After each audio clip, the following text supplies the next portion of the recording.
नमस्कार, मैं प्रणाली, आप सभी का डेली न्यूज में स्वागत है। तो चलिए बढ़ते हैं आज की कुछ ताज़ा खबरों की तरफ। युवा नेता इरफान खान इनकी अथक प्रयासों से शहर में सबसे खूबसूरत म्यूनिसिपल स्कूल बिल्डिंग का निर्माण होने जा रहा है। वार्ड क्रमांक 138 बाजी प्रभु देशपांडे मार्ग, रैशनिंग कार्यालय के पास शिवाजी नगर गोवंडी, यहाँ पर नई स्कूल बिल्डिंग के काम का शुभारंभ कार्य सम्राट विधायक जनाब अबू आसिम आजमी इनकी मेहनत और कोशिश और शुभ हाथों से दिनांक 10 अप्रैल की दोपहर 3 बजे किया गया।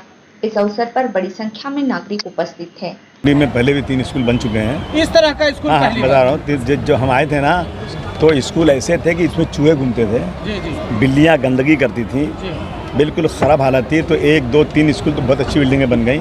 ये बच्चा हुआ था इरफान के इलाके में, इसके लिए भी बहुत दिनों से बहुत स्ट्रगल हो रहा था और कहते हैं ना, देर आए दुरुस्त आए, और ये स्कूल बहुत शानदार सबसे अच्छा स्कूल बनने जा रहा है। इरफान भाई के अथक प्रयास से कम 4-5 साल से वो कोशिश कर रहे हैं कि इस तरह का बने, तो उनको क्या शुभेच्छा देना चाहिए?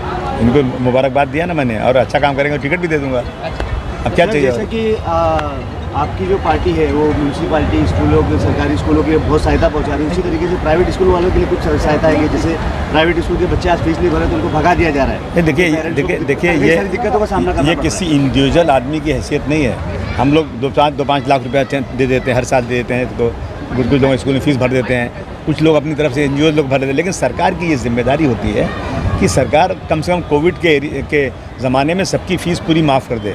हम लोगों ने एक बार नहीं 50 बात किया सरकारों से, लेकिन सरकार ने उस पर कोई बात सुनी नहीं। देखिए, स्कूल वाले फ़ीस तो लेंगे, अगर फीस नहीं लेंगे तो टीचर्स जो बेचारे उसमें हैं, तो वो टीचर्स कहाँ से खाएंगे, उनकी रोज़ी रोटी कैसे चलेगी? पूरा स्टाफ है स्कूल का, तो थोड़ा पगार उनकी अगर 10,000 है तो 8,000 उनको दे दिया जाए, 7,000 दे दिया जाए, लेकिन वो पैसे आना चाहिए। पब्लिक के पास पैसे नहीं है, तो सरकार के गायकवाड़ जी ने कहा था कि मतलब कोविड के दौर में वो एजुकेशन मंत्री रहने के बावजूद उन्होंने कहा था कि सारी स्कूलों से कि स्कूल की फीस ना ली जाए, उसके बावजूद भी स्कूल ली जाए। नहीं, देखिए ऐसा है ना कि स्कूल फीस के वर्षा गायकवाड़ जी को ये बोल के फ्री नहीं होना चाहिए, स्कूल की फीस ना ली जाए। स्कूल की फीस गवर्नमेंट देगी।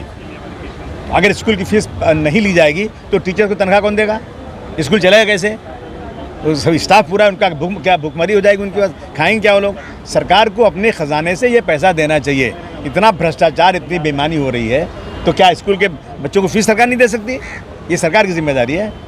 और सर थोड़े दिन पहले मनोज कोटक जी ने कहा था कि मैं सभी पार्टियों के नेताओं से मतलब आह्वान करना चाहूँगा कि मानपुर शिवाजी नगर की जो नशाखोरी है उस पर जल्द से जल्द सभी लोग मिलकर प्रयास करना चाहिए कि बंद हो। देखिए, ऐसा है ना कि मैं मनोज कोटक जी से कहूँगा कि आपकी सरकार चल रही है पूरे देश में, दनाते फिर रहे हैं आप, और आप अगर पुलिस चाह जाए ना तो परिंदा पर नहीं मार सकता। सर मैंने ये बात भी कहा था कि पुलिस आपकी है, सरकार आपकी है, तो फिर आप क्यों नहीं, आप खासदार हैं ईशान्य मुंबई के, तो आप क्यों नहीं प्रयत्न कर रहे हैं? अगर पुलिस चाह जाए, अमेंडमेंट कर सकती है पुलिस कानून में। अब पुलिस उनके साथ ज्यादती कर सकती है, उनको बंद करे ले जा करके, और ऐसा सबक सिखा दे कि दोबारा कोशिश न करें।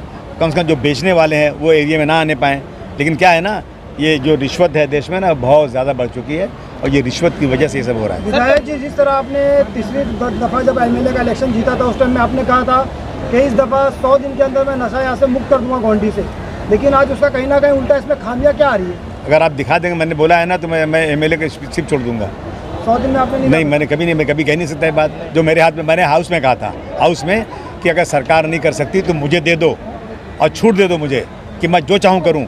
मैं 100 दिन में गोंडी में नशा बंद करवा दूंगा, अगर आपने मुझे चार्ज दे दिया और कोई मुझे रोके नहीं। मैं मेरे साथियों को लेकर एक जगह जाऊंगा और नशा बंद करा दूंगा। कहीं ना कहीं दिक्कत क्या आ रही है सर आपको? आप यहाँ के विधायक हो, आपको दिक्कत क्या आ रही है? पुलिस प्रशासन से आ रही है, कोई पॉलिटिकल प्रेशर है, या अदर कोई ऑपोजिशन में उनकी वजह से तकलीफ? नहीं, आप मुझे बताइए कि विधायक क्या कर सकता है? विधायक हाउस में आवाज़ उठा सकता है, चीफ मिनिस्टर के पास डेलीगेशन लेके जा सकता है, पुलिस पे जाके वहाँ पे पुलिस को कह सकता है, वहाँ आंदोलन कर सकता है, पुलिस के खिलाफ आवाज़ उठा सकता है। वो सब मैं कर चुका हूँ। अब आप बताओ मैं क्या करूँ? अगर आप मुझे रास्ता बता दो कि विधायक ये करे तो बंद हो जाएगी नशा, मैं अभी से करने को तैयार हूँ। सर दिक्कत कहाँ हो रही सर? सिर्फ वो जानना चाह रहे हैं। मैंने कहा ना कि प्रशासन अगर कड़क हो जाएगा तो काम हो जाएगा।